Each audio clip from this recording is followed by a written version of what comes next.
শ্রাবণ মাসে সবুজ চুড়ি পরে কেন? শ্রাবণে সবুজ চুড়ি পরার গুরুত্ব। সঠিক নিয়ম মেনে সবুজ চুড়ি কিনুন এবং পরুন, তাহলে দেবাদিদেব মহাদেবের সাথে মাতা পার্বতীরও আশীর্বাদ লাভ করবেন। শ্রাবণ মাসের শেষে এই সবুজ চুড়ি আপনারা কী করবেন? নমস্কার বন্ধুরা, সামনেই আসতে চলেছে শুভ শ্রাবণ মাস। আপনি যদি মহাদেবের ভক্ত হয়ে ভিডিওটা দেখে থাকেন তাহলে কমেন্ট বক্সে অবশ্যই ওম নমঃ শিবায় বা হর হর মহাদেব লিখতে ভুলবেন না। প্রথমেই আমরা জেনে নেব শ্রাবণ মাসে সবুজ চুড়ি কেন পরে। সবুজ রঙকে আসলে সুখ ও সমৃদ্ধির প্রতীক বলা হয়, কারণ সবুজ রং ছাড়া অনেক শুভ কাজ এবং ধর্মীয় রীতি অসম্পূর্ণ থেকে যায়। তাই শ্রাবণ মাসে সবুজ চুড়ি পরাকে সৌভাগ্যের প্রতীক রূপে মনে করা হয়। এছাড়াও মনে করা হয় দেবাদিদেব মহাদেবের প্রিয় রং সবুজ, সেই কারণেই তাকে প্রসন্ন করার জন্য মেয়েরা সবুজ রং পরেন। শ্রাবণ মাসে সবুজ রং ব্যবহার ও সবুজ চুড়ি পরলে সৌভাগ্য বৃদ্ধি হয় বলেও মনে করা হয়। সবুজ রং বুদ্ধির প্রতীক। স্বাস্থ্যের ওপরও সবুজ রং খুব ভালো প্রভাব ফেলে। এছাড়াও আমাদের সনাতন শাস্ত্রে সবুজ প্রকৃতিকে ঈশ্বরের আরেক রূপ বলা হয়, প্রকৃতির দেবী বলা হয়, তার পুজো করা হয়। তাই বিবাহিত স্ত্রীরা স্বামীর মঙ্গল কামনা ও আয়ু বৃদ্ধি করবার জন্য ও সুখী বিবাহিত জীবনের জন্য মহাদেবের আশীর্বাদ প্রার্থনা করে সবুজ চুড়ি পরেন।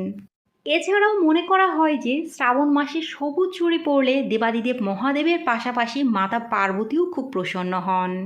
এবার আমরা জেনে নেব শ্রাবণে সবুজ চুড়ি পরার গুরুত্ব। বিবাহিত সধবা মেয়েদের প্রতীক হিসাবে বিবেচিত 16 শৃঙ্গারের মধ্যে চুড়ি অন্যতম। শ্রাবণে স্বামীর দীর্ঘায়ু, সুখ ও শান্তি কামনা করে এই চুড়ি পরা হয়। সবুজ চুড়ি সতেজতা এবং সমৃদ্ধির প্রতীক। এগুলো পরলে মানসিক ও শারীরিক শক্তি বৃদ্ধি পায়। অবিবাহিত মেয়েরা শ্রাবণে সবুজ চুড়ি পরলে তাদের ভালো ও কাঙ্ক্ষিত বর পাওয়ার ইচ্ছা পূর্ণ হয়। সবুজ চুড়ি পরলে বৈবাহিক সম্পর্কের ভালোবাসা ও সম্প্রীতি বৃদ্ধি পায়। এবার আমরা জেনে নেব চুড়ি কেনার সময় এবং চুড়ি পরার সময় কোন নিয়মগুলো আমাদের মানতে হবে। শুক্রবার এবং রবিবার এই দুটি দিন কাচের চুড়ি কেনার জন্য বিশেষ উপযুক্ত।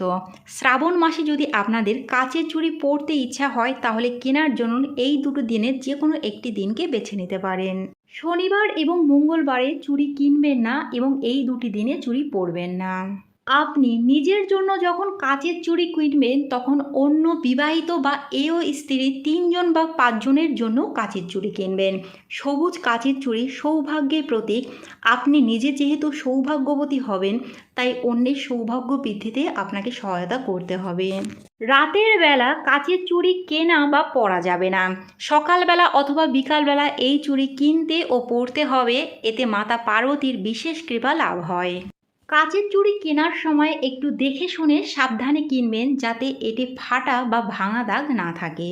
চুড়ি কেনার সাথে সাথেই কিন্তু আপনারা হাতে পরে নেবেন না। এবছর শ্রাবণ মাস ইংরাজির 20 জুলাই শনিবার শুরু হচ্ছে। আপনারা চাইলে শ্রাবণ মাসের আগের দিন অর্থাৎ শুক্রবার দিন কিনে রাখতে পারেন বা শ্রাবণ মাস শুরু হওয়ার পরে রবিবার দিনেও চুড়ি কিনতে পারেন। হাতে সবুজ চুড়ি পরার জন্য সোমবার এবং শুক্রবারকে খুবই শুভ বলে মনে করা হয়।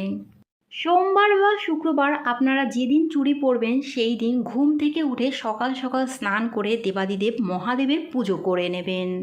এরপরে দেবী পার্বতীর চরণে সেই চুড়িগুলো নিবেদন করবেন।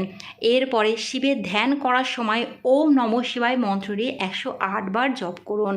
পুজো শেষ হয়ে গেলে মাতা পার্বতীর আশীর্বাদী প্রসাদ হিসাবে চুড়িগুলো হাতে পরুন, কিংবা সুখী বিবাহিত জীবনের কামনা করতে করতেও চুড়িগুলো হাতে পরতে পারেন।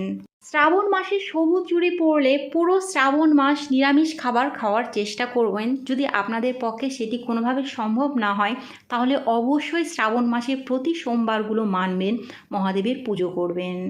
একটু খেয়াল রাখতে হবে হাতে চুড়ি যেন ভাঙা অবস্থায় না থাকে। যদি চুড়ি কোনোভাবে ভেঙে যায় তৎক্ষণাৎ সেটি বদলে ফেলতে হবে, পুনরায় নতুন চুড়ি পরতে হবে। এবার আমরা জেনে নেব শ্রাবণ মাস শেষ হয়ে যাওয়ার পরে সেই ব্যবহৃত চুড়িগুলো আপনারা কি করবেন। প্রথমত, হাত থেকে সবুজ কাচের চুড়ি খোলার আগে অবশ্যই দেবাদিদেব মহাদেবকে স্মরণ করুন। যে মনস্কামনা নিয়ে এই চুড়িগুলো পরেছিলেন সেই মনস্কামনা আরও একবার বাবা মহাদেবকে জানান। চুড়িগুলো হাত থেকে খোলার পরে যেখানে সেখানে ফেলে রাখবেন না বা কোনো নোংরা জায়গায় ফেলে দেবেন না। চুড়িগুলো খোলার সময় খুব সাবধানে খুলবেন যাতে কাচের চুড়িগুলো হাতে ভেঙে না যায়। সবুজ চুড়িগুলো খুলে আপনারা কোনো শুদ্ধ জায়গায় রেখে দিতে পারেন। কোনো শুভ অনুষ্ঠান বা ধর্মীয় অনুষ্ঠানে পুনরায় এই চুড়িগুলো ব্যবহার করা যায়। সবুজ চুড়িগুলো খোলার পরে একটি মাটির কলসের মধ্যে রেখে ঠাকুরের স্থানে সারা বছর সংরক্ষণ করতে পারেন। পরের বছর শ্রাবণে পুনরায় এই চুড়িগুলো আবার পরতে পারেন।